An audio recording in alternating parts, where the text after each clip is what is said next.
Merhaba sevgili ilkokul 6. sınıf öğrencileri, kanalımıza hoş geldiniz.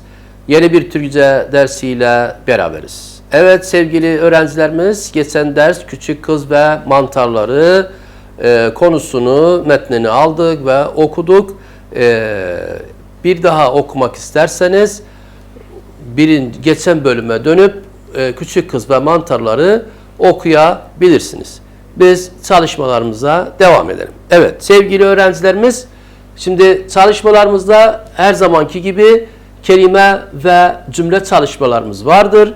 Burada bakalım kitabımız bizden bu çalışmada ne istemektedir? Evet, metinde geçen anlamlarını bilmediğiniz kelimeleri belirleyiniz. Ardından bu kelimeleri ve kelimelerin sözlükten bulduğunuz anlamlarını aşağıdaki tablonun ilgi bölümlerine yazınız. Evet sevgili öğrencilerimiz, elbette küçük kız ve mantar metninde bilmediğiniz bazı yeni kelimeler vardı. O kelimeleri şu kutucuklara, şu tabloya yazacağız. Yazdıktan sonra anlamlarını nereden çalışacağız? Aynı yaptığımız gibi, geçen derslerde yaptığımız gibi sözlükten çalışacağız. Evet sevgili öğrencilerimiz, tabii ki bizim tablomuzda birkaç boşluk var. Burada kelimeler, kaç tane kelime bilmediğiniz, bunları burada yazabilirsiniz. Ben burada zaman kaybetmemek için sadece 3 kelime yazacağım. O kelimelerin nasıl çalıştığını burada yapacağız. Siz de okulunuzda, sınıfınızda öğretmeninizle beraber diğer sözcükleri yazıp çalışmasını yapabilirsiniz. Evet sevgili öğrencilerimiz, şimdi benim aklıma şu an ray kelimesi geliyor.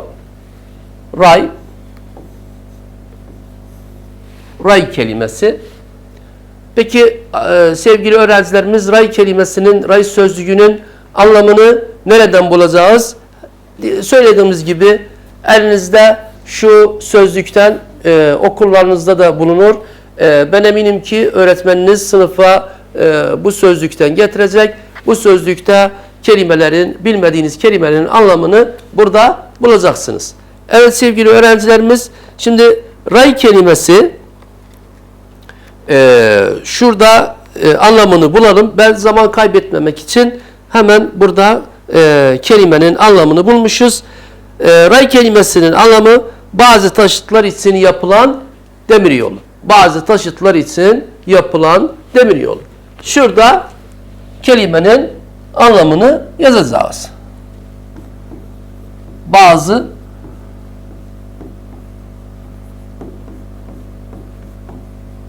taşıtlar için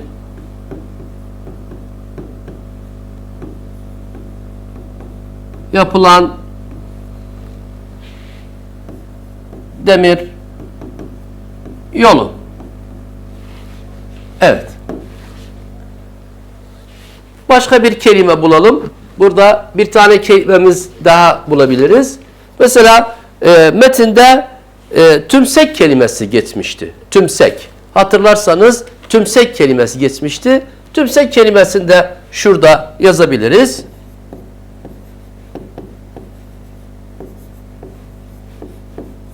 Evet. Tümsek kelimesi. Peki tümsek kelimesi ne anlama geliyor? Hatırlarsanız iki küçük kız mantar toplamak için bir demir yolu var. Onu geçmeleri gerekiyordu. Orada bir tümsek vardı. O tümseğe tırmandılar. O tümseğe. Peki bakalım tümsek kelimesinin anlamı ne demek? Evet. Tümsek kelimesi, sevgili öğrencilerimiz, küçük tepecik. Küçük tepecik. Yani yer düz yerden biraz yüksek olan bir tepecik. Evet, küçük tepecik.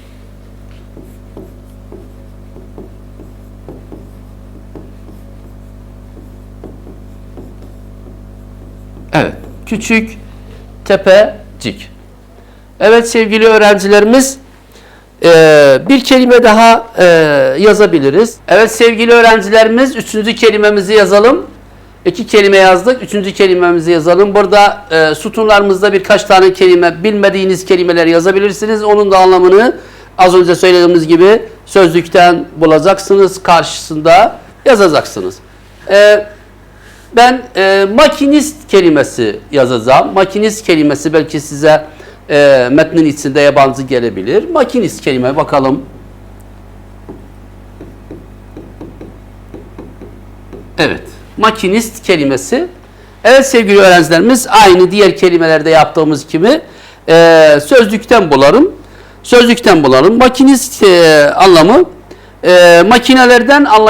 makinelerden anlayan kişi. Evet. Mesela fabrikalarda makineleri çalıştıran kişiye makinist diyebiliriz. Trende lokomotifi çalıştıran kişiye makinist diyebiliriz. Makinistin anlamı işte bu şekilde. Evet, anlamını da karşısında yazalım.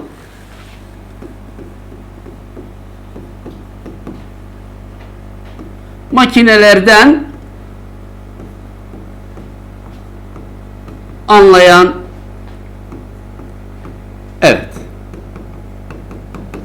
makinelerden anlayan kişi. Evet sevgili öğrencilerimiz, 3 tane kelime yazdık. Bakalım kitabımız bu 3 tane kelimeni yazdıktan sonra bizden hangi çalışmaları istiyor? Sözlükten anlamlarını araştırdığınız kelimelerden istediğiniz 3 tanesini ne yapalım? Ayrı ayrı cümlelerde kullanınız. Cümlelerinizi önce şurada yazacağız, aşağıya yazacağız. Sonra ardından sınıfta arkadaşlarınıza okuyunuz. Cümleleri yazdıktan sonra sınıf içinde arkadaşlarımıza okuyacağız. Peki ondan sonra cümleleriniz doğru olup olmadığı konusunda ne yapalım? Her zaman değerli öğretmenimize dönelim. Cümlemizin doğru olup olmadığını kontrol etmek için öğretmenimize dönelim. Evet sevgili öğrenciler, hatırlarsanız biz 3 tane kelime de yazdık. O 3 tane kelimeni şurada cümlede kullanabiliriz. Mesela ray kelimesini cümlede kullanabiliriz. Evet sevgili öğrencilerimiz, mesela şöyle bir kalemimizi değiştirelim. Evet. Raylar olmadan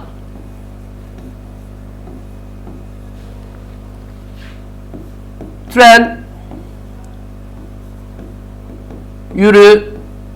yürüyemez. Hatırlatalım sevgili öğrencilerimiz, cümlenin baş harfi büyük yazılır, sonunda da nokta olur. Şöyle bir cümle hatırladık. Şöyle bir cümle yazdık. Raylarla ilgili. Raylar olmadan tren yürüyemez. Raylar olmadan tren yürüyemez. Evet. Sevgili öğrencilerimiz, ikinci kelimemiz tümsekti. Evet, tümsekti. Şöyle bir cümle yazabiliriz.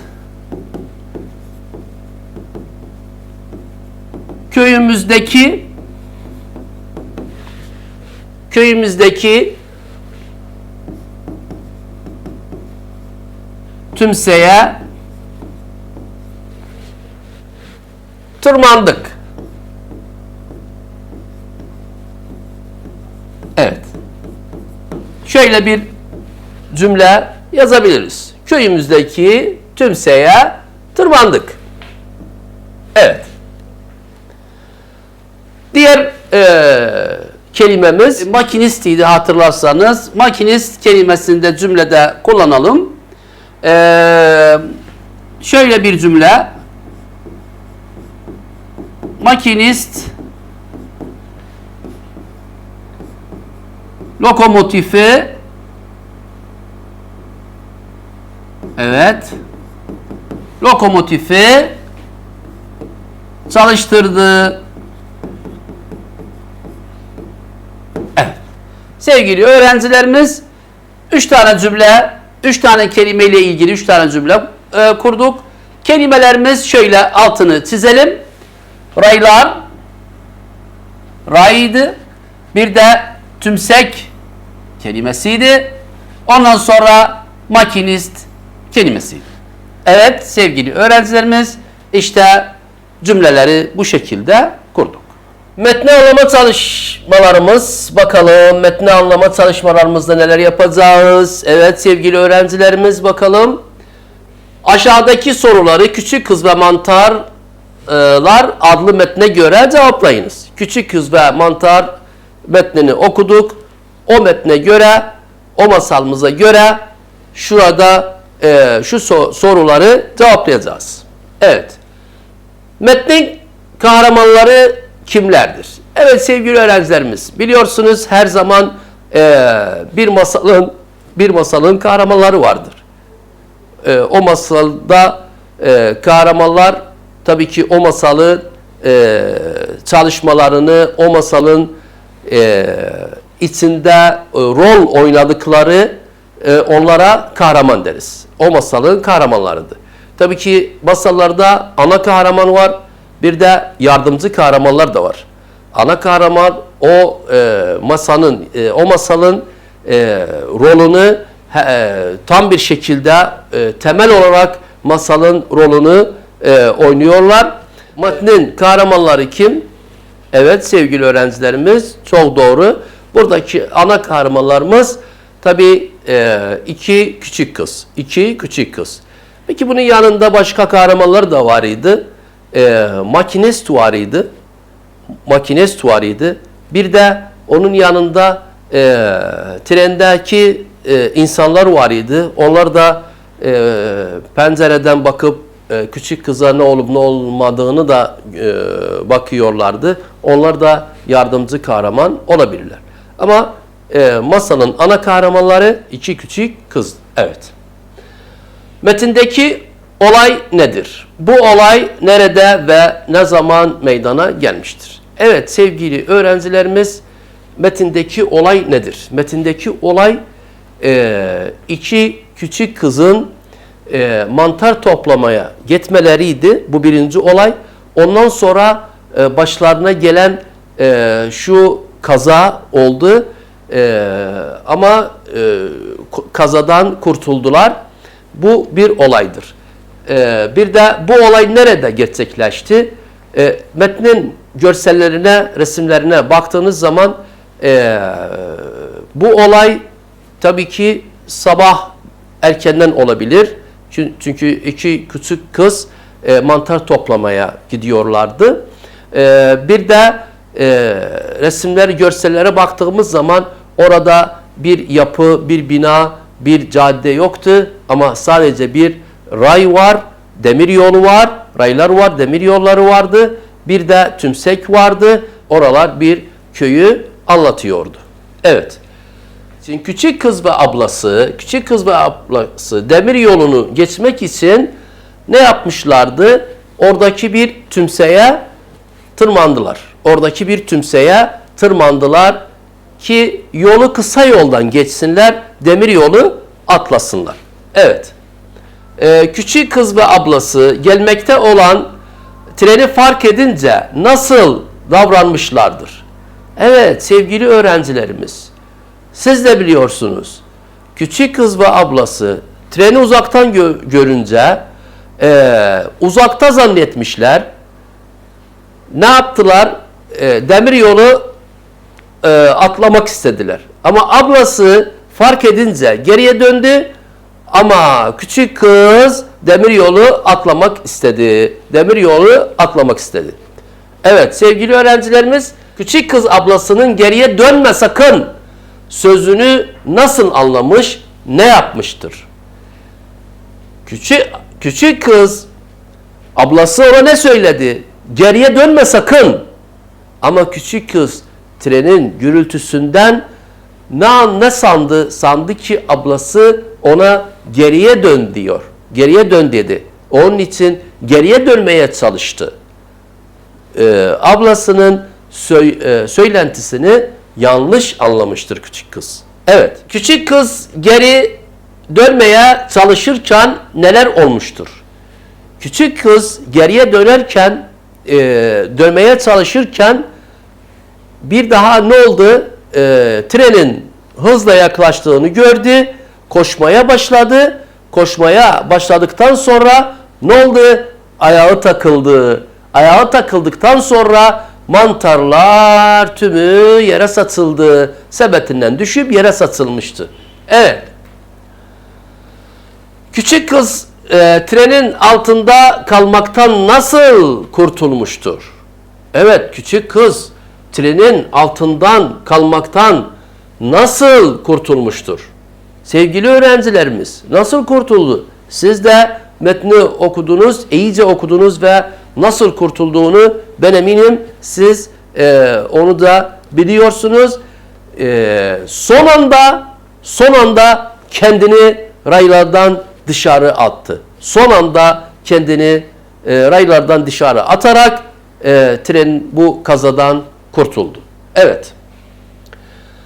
Tren uzaklaştıktan sonra küçük kız neler yapmıştır? Tren uzaklaştıktan sonra kız hemen dizinin üstüne doğruldu ve ablasının yanına koştu. Ablasının yanına koştu. Tabii ki korkarak ablasının yanına koştu. Evet. Şimdi küçük kız niçin böylesine büyük bir tehlikeye karşı karşıya kalmıştır? Evet sevgili öğrencilerimiz, hatırlarsanız derse hazırlanalım bölümünde size trafik kazalarından uzak olmak için trafik kurallarını iyice anlamamız lazım. İyice trafik kurallarını kullanmamız lazım. Küçük kız bu tehlikeye neden karşı karşıya kaldı? Çünkü rayların üzerinde koşmaya başladı. Bir de ablasının sözünü yanlış anladı. Onun için bu tehlikeye karşı karşıya kalmıştı. Evet. Peki sevgili çocuklarımız, bu soruya siz sınıfta da belki arkadaşlarınızla cevap verebilirsiniz. Kendi yaşantınızda veya günlük hayatta metindeki benzer bir olaya karşılaştınız mı? Örnekler vererek açıklayınız. Mesela siz okula gelirken karşınızda yayı geçidinden caddeyi atlarken belki de siz arabayla okula gelirken karşınızda bir kaza olmuştur. Bir trafik kazası olmuştur. O nasıl bir olaydı? O olayı sınıf içinde arkadaşlarınızla konuşabilirsiniz. O olayları sınıf içinde öğretmeninizle beraber öğretmenleriniz için açıklayabilirsiniz. Bu soruyu siz kendi kendinizde sınıf içinde o arkadaşlarınızla beraber cevaplayabilirsiniz. Evet. Küçük Kız ve Mantarlar adlı metinden nasıl bir çıkarmada bulunabiliriz? Açıklayınız. Nasıl bir çıkarımda bulunabiliriz?